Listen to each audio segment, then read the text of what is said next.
মিশকাতুল মাসাবির বাবু সালাত অধ্যায় একটি হাদিস আছে যে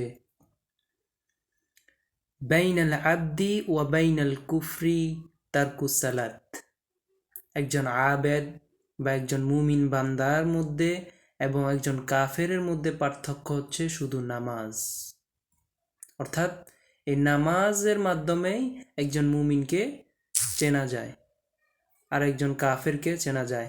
কাফের মধ্যে আর একজন মুমিনের মধ্যে পার্থক্য শুধু এতটুকুই যে কাফের নামাজ পড়ে না আর মুমিন নামাজ পড়ে।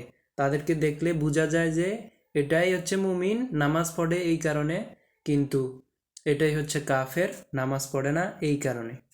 অর্থাৎ মূল কথা হচ্ছে এটাই যে আপনি দু চোখে দেখে একজন মুসলিমকে কিভাবে চিনবেন। যে মুসলিম হবে সে অবশ্যই নামাজ পড়বে, আর যে কাফের হবে সে অবশ্যই নামাজ পড়বে না।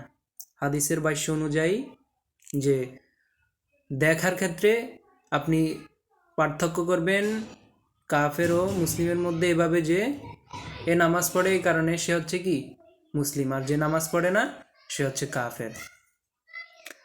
আপনি বলবেন আমি তো আল্লাহকে বিশ্বাস করি,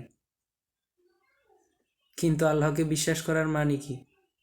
আল্লাহকে মানা মানি তার কিতাবসমূহের উপর, তার ফেরেশতাগণের উপর, তার হুকুম আহকামের উপর অবিচল থাকা, তার হুকুম আহকাম মেনে চলা, এটার নামই হচ্ছে আল্লাহকে বিশ্বাস করা।